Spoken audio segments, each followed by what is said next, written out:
And this is the Anime Roundtable Stream Edition. Here we go on this Monday morning, August 17th, 2026. It's BTS week here in Toronto. Um, Greetings, salutations, good morning from 6 Points, 10 minutes south of the Anime North compound in the Toronto West End. Okino Blue, you can call me Mike with you. Just doing the usual stuff. I'll be honest, there isn't the greatest amount of time we have this morning. At best, I was hoping to be done by 12:15. It's now 11:44. I'm not so sure. We'll go over time, I think, but we don't want to keep it too much longer than that because the rest of the day does beckon. So yeah, it's been a tough morning. Okay, we'll get to this. I did mention there's an unboxing here, so you can see the box behind me today, and you probably noticed there's a couple of other things going on behind me. You'll see things evolve in the next little bit over the next couple streams, I think. So, been a tough morning. Let's talk some of the news before we things get too long. And this morning, it's as I said, it hasn't been an easy morning. So let's hopefully get to some of the news.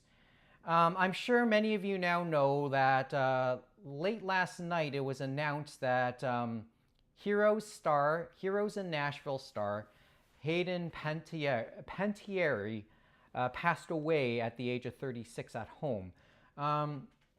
Word is beginning to come out as to possible causes of death.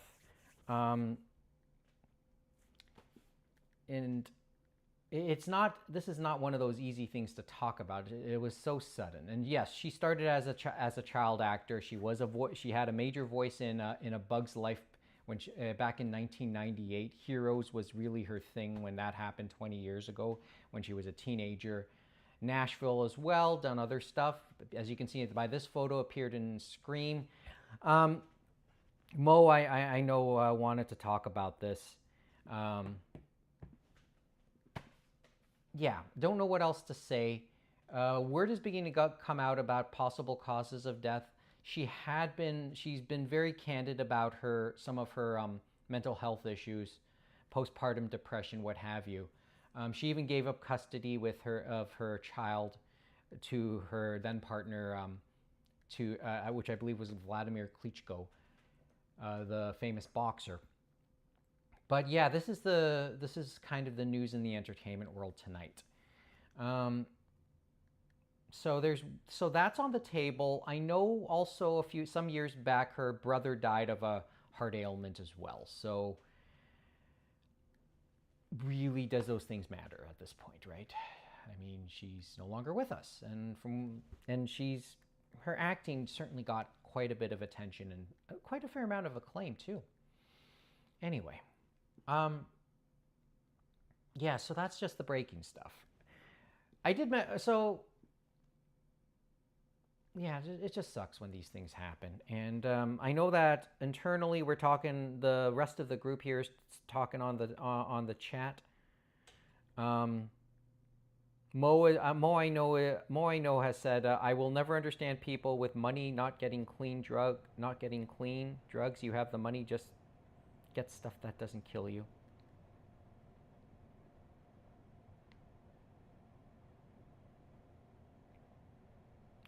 It's a tough one. It's just this one's just kind of tough to talk about. So,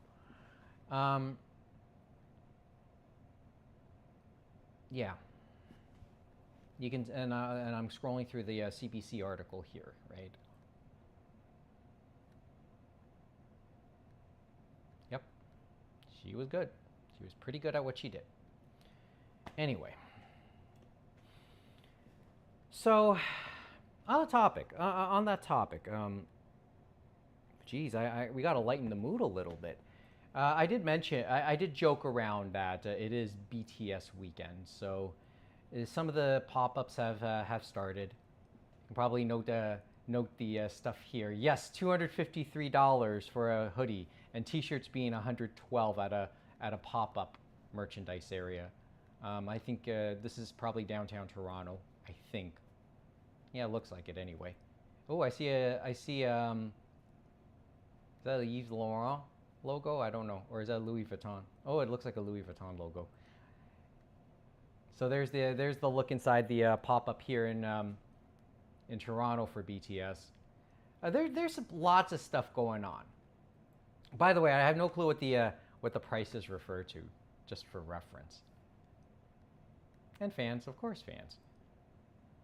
BTS plays this weekend at Rogers Stadium here in the northern part of Toronto in North York. I joked with my aunt. My aunt is actually going to the Saturday concert with her sister. So so you may see two of the older BTS Army members, soldiers, whatever, going to in my aunt and and her sister.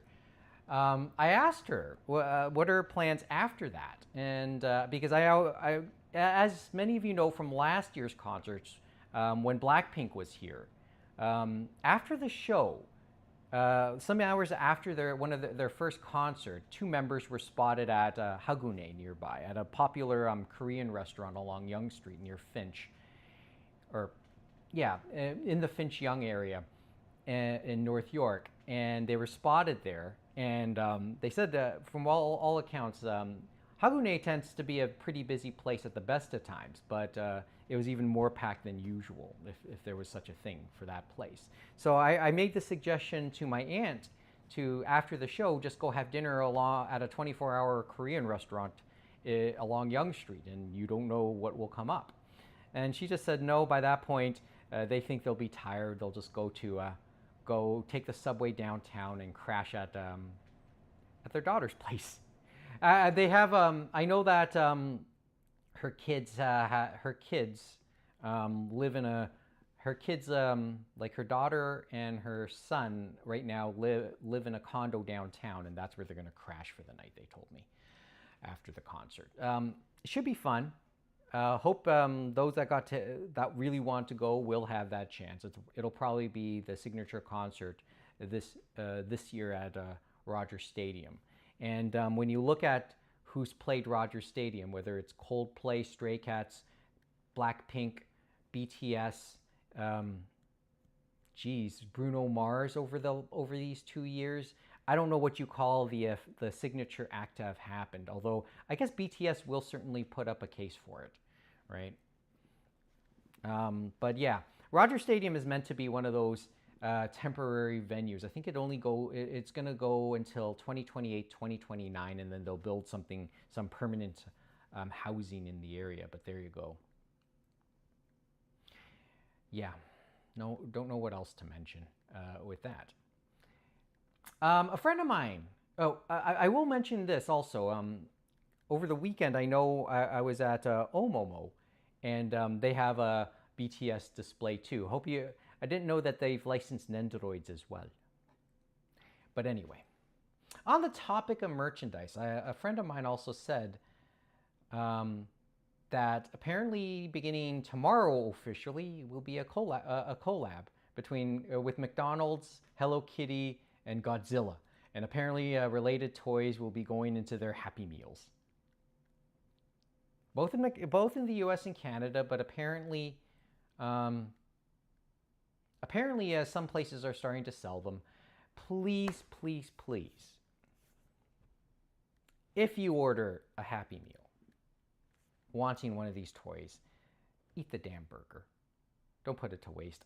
It's not Pokemon, I get it, but you know, so we probably won't see those type of levels. But food waste is just one of those things, I'm afraid. So maybe I'll go chat. Maybe I'll take a look-see of this. But there's the information on some of that. And finally, just on one of our happier notes, when we did the Space Heater chat last week, we talked a little bit about Japanese dramas on Netflix, what was coming and going on this. One of the things I mentioned was Midnight Diner, the comfort food live action drama that had been like the last 2 seasons were on Netflix. For a time they had the first 3 seasons, but those apparently the licenses expired. I looked on Netflix today, and apparently they haven't been those first 3 seasons aren't there. But check out the later 2 seasons that Netflix helped co-produce. What I wasn't aware of at the time, and I know this has been in the news for a little while now, the latest season of Midnight Diner is set to premiere later this fall. I think sometime in September. So yeah, after almost like the last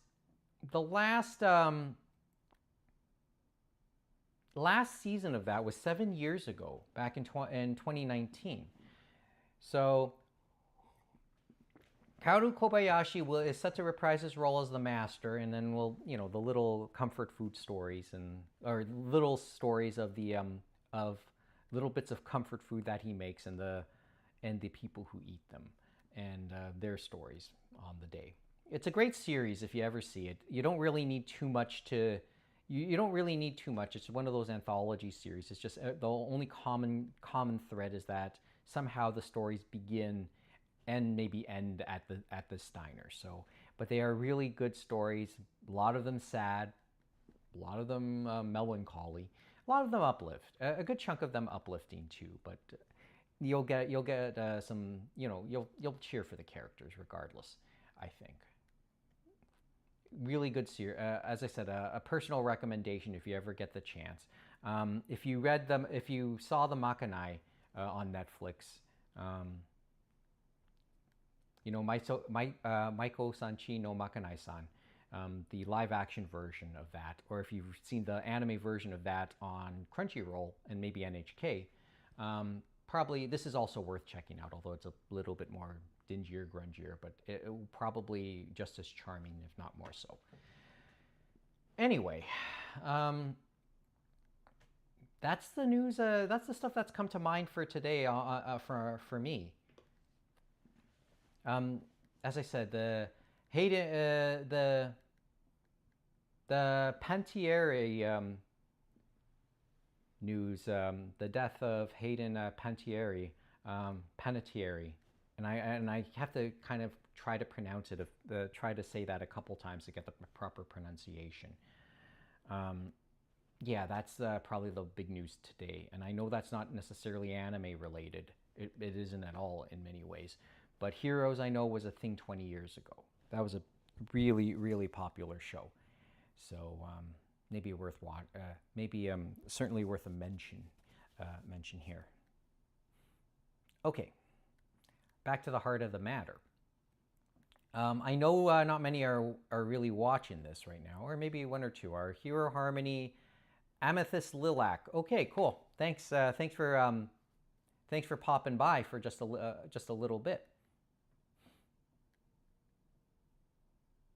Okay, you do see the boxes behind me. There's a few books that came in. Actually, I just came back from my morning chores. One of the things I had to do was return a book because I didn't realize I had ordered it twice. Go figure. Anyway, so I had to return that twice. Let's see if there's any doubles in here. I did say in the box, and I'm going to take my headphones off now. I did mention in the title that there is a small box in here, not big enough to fit a book. That's this one here. I think we'll save this one for last. Yeah, I think we'll save this one for last. And truth be told, it's been partly opened already, actually. So I'll explain it in just a little bit. The other stuff are pretty obvious. And a good chunk of them are UPS. But let's take a look now.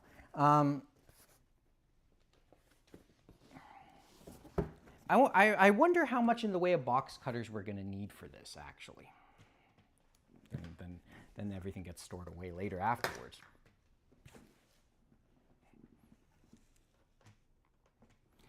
Well, we'll probably need the box cutters right now, actually, just for the first one.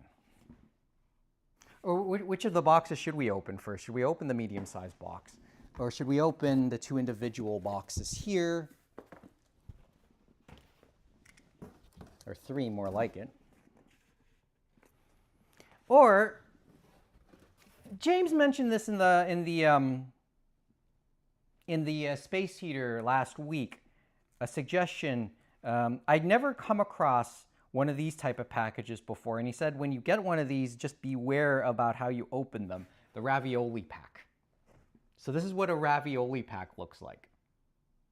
I think this is the first one we'll open. It's just the most intriguing one since I've never seen one of these before. He said just be real careful about how you do in fact open them, because if you want to take a knife to it, you may well cut more than just the packaging, so to speak, right? He says that they are very difficult boxes to open. Well, we've already torn into this one. Now comes the fun part, opening it properly without damaging anything. And who knows, something may have stuck to it. Well, they aren't the easiest pieces to open, I will tell you that much now.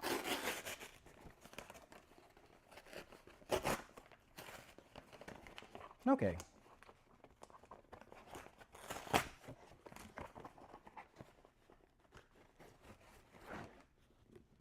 Okay, so the short stories, 6.5, Chitose is in the Ramune bottle. Good 300-page book. So the light novels here continue. All right, I'll start putting these in here, I guess, as we open them. And then we'll toss these as we need to. Okay, so let's, I guess with the rest of it, let's start with the UPS packages, because I'm curious. I'm just curious, you know, they're the painful ones, so maybe I just want to get that part of the story over with now, right?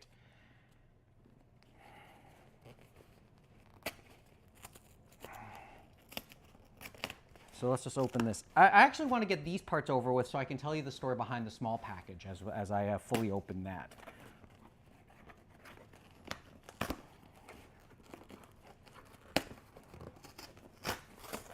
Everything is probably, as you know, is going to be books. We just don't know which ones. I'm not going to say these weren't badly packaged either. Okay, so number 16, Rascal of the Rascal Does Not Dream series. I'll have to double check to see exactly how many volumes it was again, but it was volume 16. So Rascal Does Not Dream of a Beach Queen. Volume 10 of The Angel Next Door Spoils Me Rotten. I believe this came out this week. So this is the latest volume of that series. You should see the wallpapers on my phone right now. And volume 14 of Fragrant Flower Blooms with Dignity. So these I think are all the latest volumes of these respective series to be released. Pretty cool. Okay, so the other one. This looks like another UPS package. So we'll tear it up as such.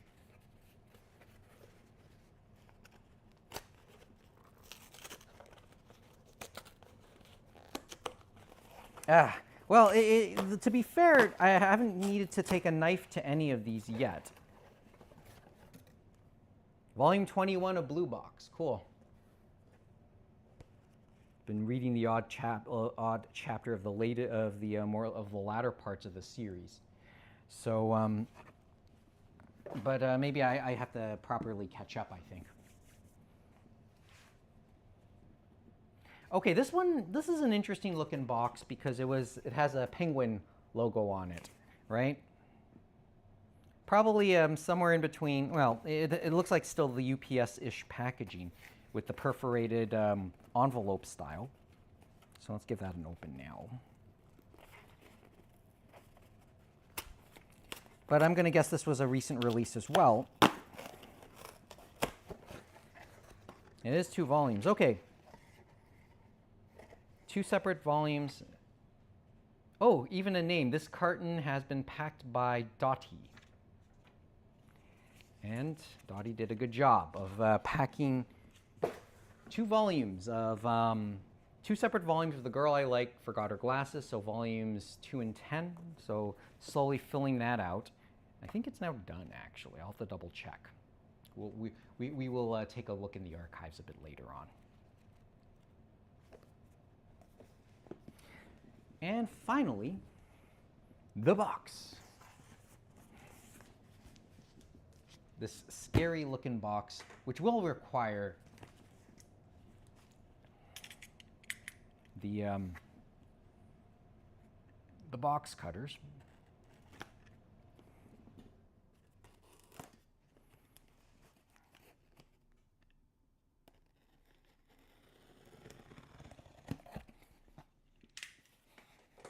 Yeah, I actually put a piece of paper at the very top of it to kind of, hey, seemingly protect it. This carton has been packaged by Mayuresh.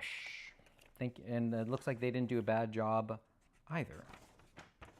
No packing list required. That looks like a waste of paper. We'll use it for notes.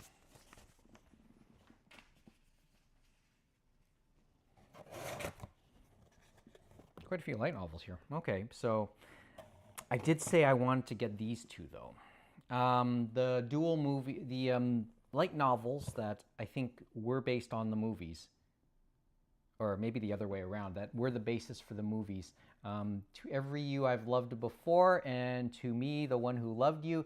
The movie versions of these stories are able to, you're able to stream on Netflix. I really enjoyed them, but as I said at the time, depending on the order you read these, your feelings about the characters will change, but they are set in, well, let's say in the same universe or in the same themes, and they are very much related, albeit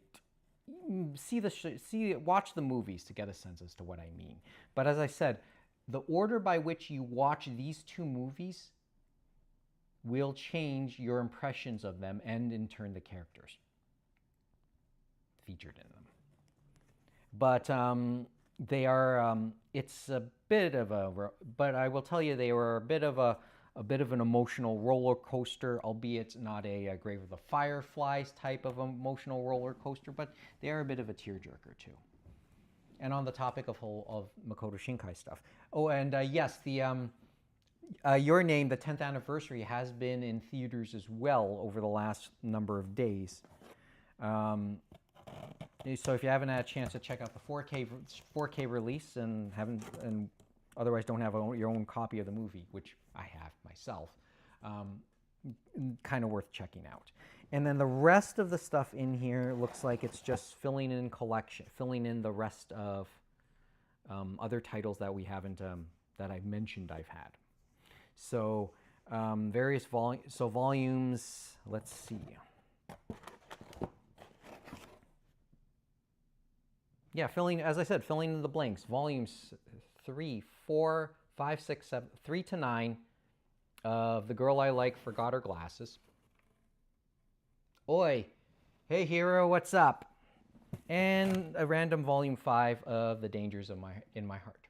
So that's basically the haul this time around. Oi, oi, oi.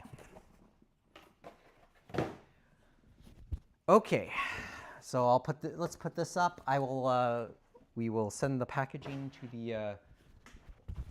the garbage. First of all, how well can you hear me? Because I know my microphone is, my shirt here kind of covers up the microphone a little bit. So I'm coming out okay. It's an Ask you hand wave, and I sound okay. Thanks, hero. Good to see you again as always. Okay, I do have a story. So let me just pull this up properly so I can make sure we do this. Hero, you heard about Hayden Panettiere yourself, did you? Right?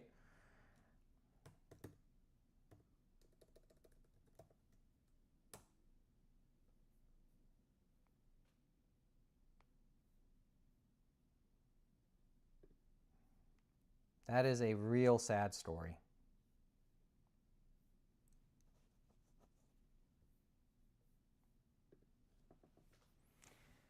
I was never, I was too, like, I never personally got into Heroes myself. I don't know, were you, how many out there watching were fans of the series at the time?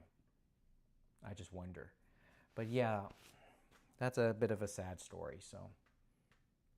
Anyway.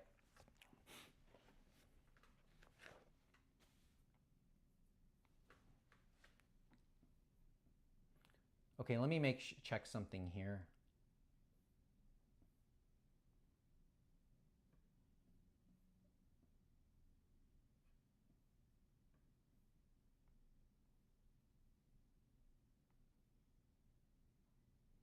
I just want to be sure of something before we continue right now.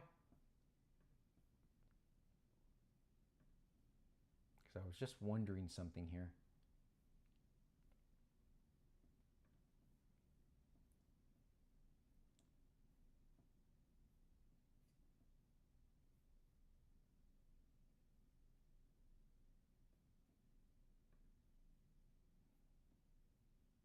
Hmm.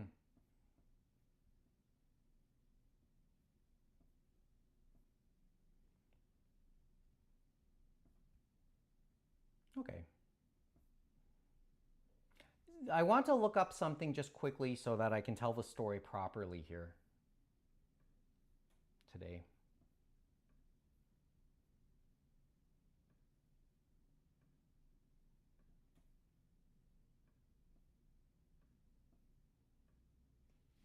Amethyst Lilac. The first two seasons of Heroes were fantastic for the time. I'm sure they were, and it was at the time it was the talk of the entertainment world. So, yeah. Okay, let's go into this story here. People know of my I'm gonna just pull out my old case here. Pull out one of my Kindle cases here. The Kindle itself is not in here. It's actually in my bag for reading a bit later, hopefully. But you guys know my. I did watch the first season in a bit, though. For me, she's also the voice of Kyrie's in Kingdom Hearts 1 and 2, and Birth at My Sleep. So that is significant in my circle of hobbies, mainly gaming. Okay, stuff I didn't know right there. So she is the voice of Kyrie in Kingdom Hearts. There you go. In the first two Kingdom Hearts games. And yeah, she was known for A Bug's Life as well. That's where I think she made her initial splash as an 8-year-old. So yeah. Okay, so here's the story behind this. I showed you my case for the Kindle, so that's the basis of the story I'm about to tell. In recent months, there's been this fascination with a line of devices referred to as micro e-readers, or really, really small e-readers. Leading that charge is a company called XTE Inc., who've come out with a couple of different models that are very, very portable models. And the whole idea is you're not necessarily supposed to read a whole book on them, but it's also just something to do. It's billed as an alternative to just being on your phone while hanging about too, or hanging around. Instead of looking at your phone doom scrolling, as they say, maybe read a chapter or read a couple pages from a book you have electronically. In this case, a DRM-free book. On the topic of digital products and digital downloads, right? The XTE Inc. e-readers. Oops, I'm going to show that here. Often encourage people to just do light reading, but in the case of these ones, and obviously now you know what I have. You can only use DRM-free stuff, right? So I want to use this and have an e-reader just constantly, regularly on me that I can, in my EDC, that I know I would probably turn on a little bit more, and maybe a means by which to put in my my DRM-free copies of what is it? Public domain books, or dare I say it, some of the underground fan translations I have of light novels, means to which to read them a little bit more instead of having to drop them into my Kindle, into my Send to Kindle app. So that's what I have. This is the XT E-Ink X3. It is the smallest version of the reader, and there was a reason I got it. One, it was on sale, and it's on sale right now, as you probably just saw in the web view, and I'll show it to you one more time. For up to 15% off and a free case. That would put this deal at about $4 better than what I got for this. So if you, I just crunched the numbers. That's why I paused there. It was like just under $104. Although before that might have been before shipping. I'll have to double check. But I was able to get the whole thing, get everything for about $108 with shipping figured in. So the mileage varies. I'll check the numbers. I can check the numbers for you in a little bit here in Canada. But let's, I just want to take a moment to actually open this up and show this to you here before, and then that's basically as much as we'll do because it's now 12:15. And yeah, I got to get ready for work. So here's the e-reader itself. The only problem with these, if you look on YouTube, this product has gone quite viral among ebook aficionados, of which I'm a very minor one, but in comparison. But I do like e-readers and portable devices to read books, to read electronic books. Books in your pocket, always ready. Nice touch there. So we'll open this up. I'm just going to open that. There's the e-reader itself. So here's the e-reader itself. It's the first time I'm actually looking at this, by the way. As you can see, I've held off on opening it because I wanted to share the experience with you guys on it.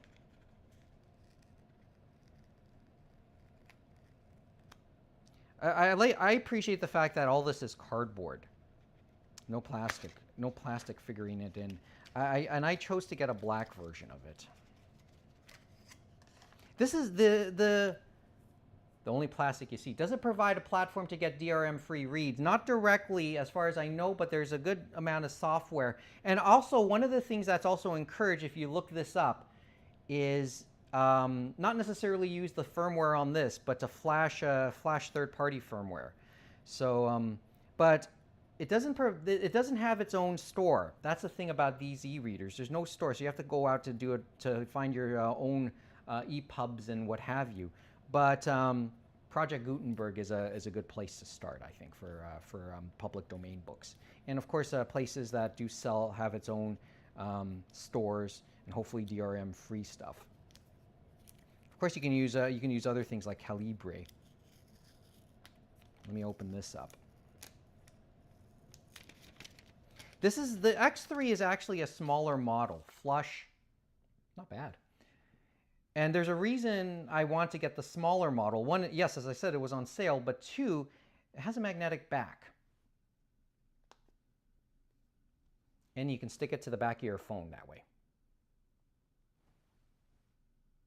So the X4, which is now discontinued, and its successor, the X4 Pro, or its current successor, the X4 Pro, is a little bit bigger than this, and because of the way it's designed, it would be of its size, it would be actually harder to stick to the back of to MagSafe to the back of most smartphones, unless it's a large size one. But that's why I ended up with this. I was given the choice, and during a sale a couple weeks ago, there was a choice between the X3 and X4 because they were both at that point, I believe, at the same price. I chose this one just because of its portability. The other thing I did get was a case for it. It also comes with some basic accessories, but I also did get a case for it. So that's what's in this box. This is a Chinese company, by the way. So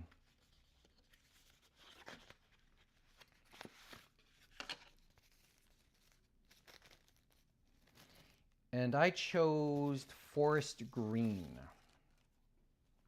kind of a nice look. And it's a magnetic case. So you're supposed to take your e-reader, your new e-reader, and it sticks in there. And it's MagSafe as well. So that's the possible EDC right there. The only problem I'm told with these with this e-reader in right now is that the case, the glass on this, the screen itself is not the most sturdy and does have a habit of breaking. So it's something to be careful of. So you do have to take good care of this. But with most devices of your own devices, that probably should go without saying. But there's mine, and I'll probably take a little time to fiddle with this. The thing is, it uses a pogo pin adapter to charge instead of USB-C, which is what the X4, by the way, had. The models since then, the X4 Pro and this X3 use pogo pins, which is on well, non-Apple Watch chargers, which is common on non-Apple Watch chargers, but a specific but a certain, like, I forgot the exact size that you need for it, and it's third party, so you can buy it branded, or you can find a third party and get a decent price on it. My hope is to eventually get a version of it that's USB-C adaptable. But that's what I got. That's as much as I want to show off anyway. So anyway, I'm gonna fiddle with this a little bit and maybe tell you a little bit more about the experience having this, and see how it compares to having my having that Kindle on me too. Just for reference, the X3 and the X4, the first two models, don't use touch screens, but the X4 Pro that came out a couple of weeks ago does. That's why these went on sale. And the X4 has actually been discontinued, by the way, in the process. But the X4 Pro uses, I know uses a pogo pin adapter, so they've gotten rid of USB-C, and it has light, backlight, and a touch screen. Whereas these, you have to kind of use the buttons on the various edges and fronts of the device. It's interesting looking, I will tell you that. Just on first blush, this is a kind of interesting looking little thing. So as I said, I'm going to spend a little bit of time fiddling with this, and I'll tell you what I think maybe next time. My guess is I'll spend the first couple days using the actual stock firmware on this. And by the way, uses 32 inches. It uses it has an internal. It starts internally with a 32 gigabyte SD card, although I don't know how to get it out. It's stuck in the it's stuck on this edge right here, so I'll have to look that up. But I'll tell you more about it later on. And I do have a backup SD card, SD micro card, to just in case. Anyway, that's the show off for today. As I said, I always like to share these type of experiences with people. Just and a friend of mine just says it makes content. It's for content anyway, right? So that's as much as I got today. Anyway, and I do want to take a moment to, put everything away and then get ready for work. I got to be out the door in roughly an hour anyway. So, but that's as much as I have for the next little bit. Presently, the last Space Heater chat that we did last weekend is up. That's the latest thing. I still haven't updated any of the. Mohammed just texted, stream looking good, Mike. Thanks, Mo. Mo, we didn't talk about the movie, just for reference. I want to save that conversation when and just talk face to face, and maybe it's a chance for you to finally talk again. Yeah, Mo and I did go see a movie also over the weekend. It wasn't anything that we've mentioned here on the stream, but I think we will talk about that. I think we'll take a little time to talk about that in the very near future. And maybe that's the basis of the next Space Heater we got. Anyway, the last one we did with Kevin and James mainly is up. You can hear them rant about the whole Sony bit and everything they've done in the last month or so. I know Kevin also went to this over the weekend on the topic of BTS, of this being BTS week here in Toronto. He was, I know, in New York last week, over the weekend, I think chasing down Mamamoo. But we'll save those for stories for later on. In any event, I think my time is up. It's almost 12:30, so let me clean up, take a shower, enjoy the rest of the day. You enjoy yours too. Check us out. Well, you can check us out on online, animeroundtable.com. We're on most socials, although they have to be updated at Anime Roundtable. If you're watching this on YouTube, give us a thumbs up. It'll greatly help us. And do us one final favor. Give us a subscribe on YouTube, a follow on Twitch if you're seeing this here. Leave your comments down below, please. It's always great to hear from you. And since we're a podcast, give us a bookmark us there so you know whenever we do anything on any of those formats. Yeah, that's about it. As much as I got on the mind today. So tough week, tough way to start the week. Once again, with the death of Pantier of Hayden. So yeah. We'll always have her work. That's just still tough news to hear. So just gonna spend the rest of the day digesting all that too. Anyway, as I said, didn't want to be too long. Want to keep it to under an hour, and I think we will. Thanks for joining me for a little coffee on that one. I will hopefully talk with you in the next couple days. As I said, I'll tell you how the initial impressions of working with this thing goes, and then I'll make some recommendations as well. Hero Harmony, need more coffee? I will too. I think so. I think it's Free Mod Monday at Starbucks. So maybe I'll try something. Maybe I'll try like a nice espresso with the orange cold foam or something. I'll let you know how that goes too. I'll talk to you real soon, folks. Hopefully we've met quota. We did meet quota long ago for August, so everything else is now a bonus. Hopefully we can add to the bonus in August before too long. Because I know we did a stream. When did we do the last? Oh no, this is I'm trying to remember the last stream the first stream we did. This is quota. Oh yeah, this is the quota for the month, because we did the podcast episode last week. Oh, we did 2 weeks ago. We did do a stream, I believe. You're right. I think we did do a stream. So just into August. So yeah, this is the third thing we've done for August. Hey, as I said, it's bonus time. Maharaja MacDaddy, I missed it. Well, don't worry. The archive will always be there, Maharaja. Thanks for popping by to at least say hi. Any fan expo plans? Oh, last thing. Okay, cool. Since that's coming up in the next couple weeks.